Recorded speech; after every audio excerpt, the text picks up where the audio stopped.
Ah, ay, hindi bagay ang sports bike dito sa lugar namin. Ano, ang pangit ng kalsada, ang liit ng daan. Dapat dito yata mga adventure bike, scooter na pang all terrain. Eh, speaking, meron kayang all-terrain tire na ano, pang sport, hindi all-terrain, yung pang, yung parang sa ADB, yung may gatang-gatang. May ganun din kaya sa mga sports bike na ganong klaseng gulong. Mamaya i-google ko kung meron pala. Dilim ano, dilim. Dito, Pulandaga dito. Gano, Pulandaga Beach Resort. Ang ganda rin dyan. Ganda rin dyan. White sand. May pagka pala, hindi naman pala totally white. Ito, tennis court daw. Ewan ko kung totoo yan. Ito, mga property ng mayayaman dito. Ito din, daming mayaman dito sa lugar namin dahil sa ginto. Parang nanganganak ng, parang ang ginto dito ay ipinapanganak lang or pinupulot daw kung marunong kang maghanap. Ito dito libre daw, dito libre daw magdagat dyan, kaso medyo yellow yung sand, tapos yan lang, walang masyadong amenities, pero sabi nila libre daw dyan. Punta tayong Kumaus pala.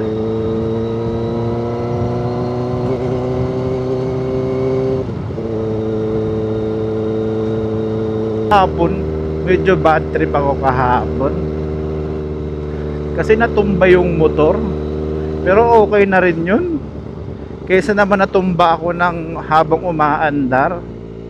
Natumba ako kahapon habang magpa-park pa lang ako, bale nakatigil na yung motor, akala ko naapakan ko na yung stand, yun pala hindi pa pala, hindi ko pala naapakan yung stand. Ang nangyari tuloy, natumba, pero naalalayan ko naman siya, kaso natumba rin ako dun sa kasama nung sasakyan. Ang bigat, ang hirap buhatin, Diyos ko. Buti na lang may tumulong sa akin na nagbuhat nung motor. Nanghina din ako bigla nung natumba. Oy, may ano, may blizzard. Mga natumba. Ngayon may mga gasgas siya, tapos yung paint niya na bungkal, kaya nalulungkot ako kasi 1 month pa lang natumba na agad. Sabi naman ng isang friend ko, okay, hayaan mo na anyat, hindi naman daw nakikita pag umaandar, tsaka sino bang titingin dyan. Sabi ko nga, kadalasan naman kasi umaandar naman yung motor. Kaya, tsaka medyo may ano na rin ako, dahil sa sasakyan, nagkakagasgas ng hindi mo na mamalayan. Kaya parang, sabi ko, bigyan nyo lang ako ng counting oras, makaka-move on din ako.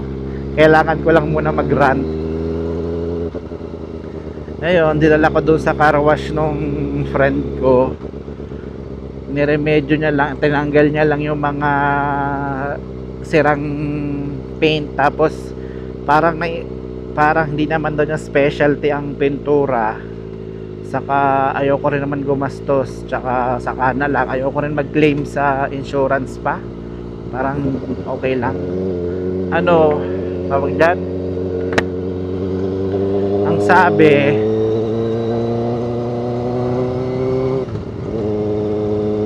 ang naisip naming solusyon ng kaibigan ko, lalagyan na lang ng pintura, ay ng ano pala, ng sticker. Magdi-design kami ng sticker, magpapadesign kami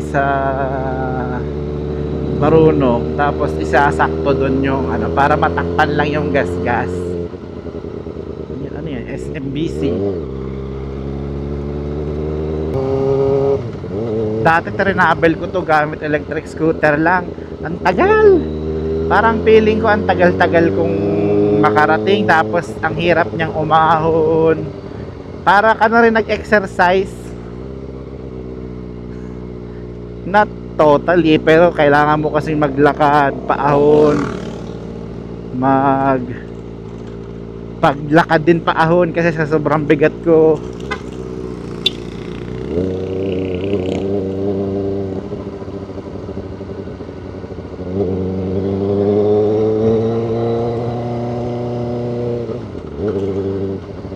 Ayan, sama ng kalsada. May mga P2P internet pala dito. Ayan.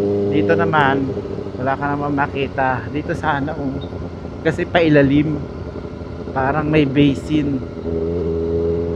Kung napupuno ba siya ng tubig pag umuulan.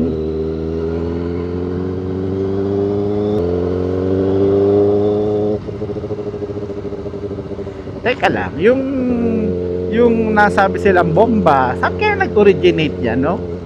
Saan kaya nag-originate yung ganyang reaction ng tao na sisigaw yung tao na bomba, gano'n.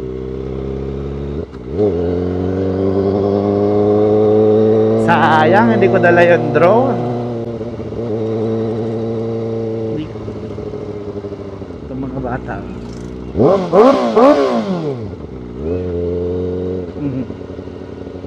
Maubusan tayo ng gas pag yung mga batang ito ay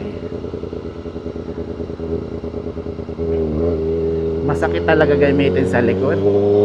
Itong motor na to parang sign of aging na rin, pero kung papayat siguro ako baka hindi males ang sakit ng tiyan ko, kasi siguro pati yung bigat ng katawan ko, yan ganda oh, inaano niya rin.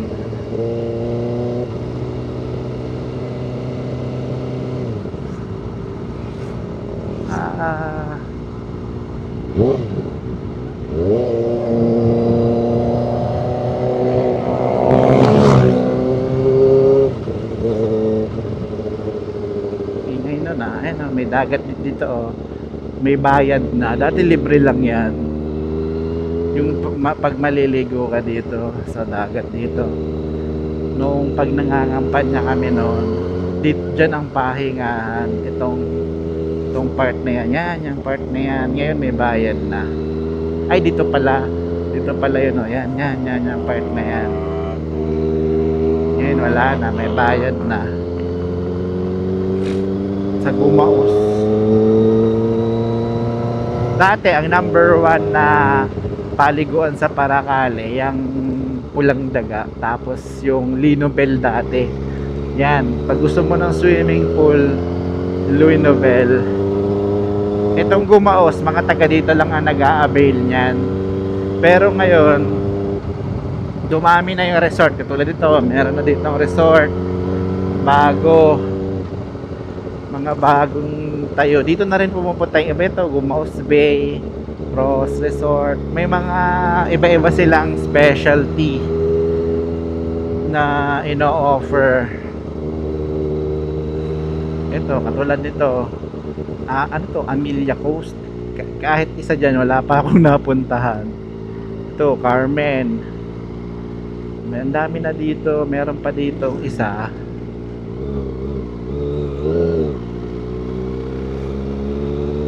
Meron pa dito, teka lang. Ay, wala na. Yung libre na lang pala yung andito sa Zulu. Wait lang.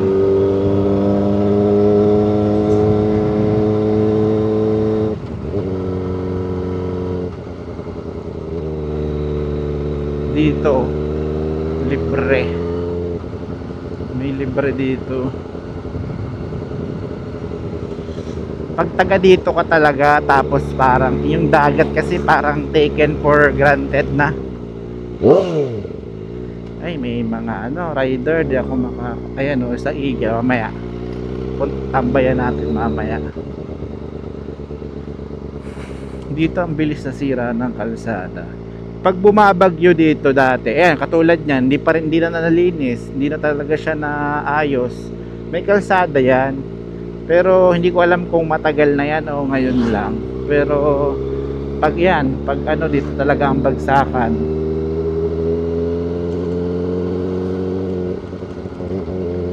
Ito yung libreng dagat, oh, libre lang dyan. Libre lang dyan. Ang entrance niyan ay dito. Kaso hindi ko na ipapasok yung motor. Kasi may hirapan ako. Hindi ko na tinanggal yung helmet. Ayun, oh, libre. Medyo madumi. Pero okay lang. Yang dumi naman yan, hindi yan galing sa mga yung nagtatapon ng basura dito. Hindi naman. Yan yun galing sa mga sa bayan. Dito inaanod yung mga basura. Ayan. May tagalinis naman yan. Kaso talagang iba lang din talaga yung volume ng magtapon ng basura ang mga tao sa sentro. Sa tulay, yung mga tatapon sa tulay, sa breakwater, yan.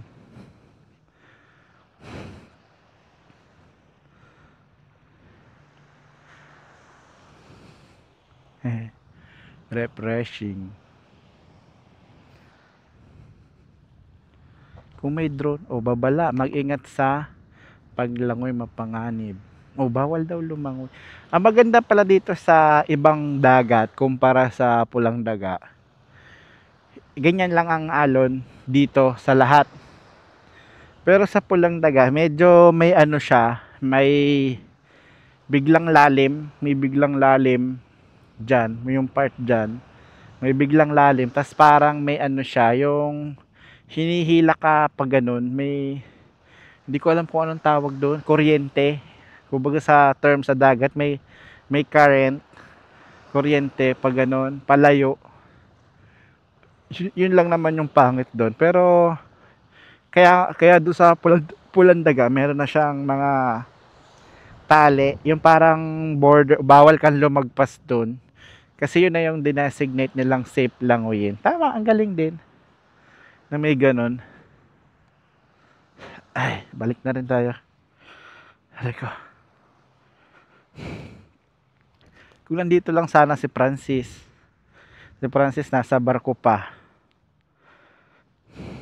Yun sana ang maraming ma-share na kung ano-ano. Nasa ano siya ngayon, nasa ibang bansa.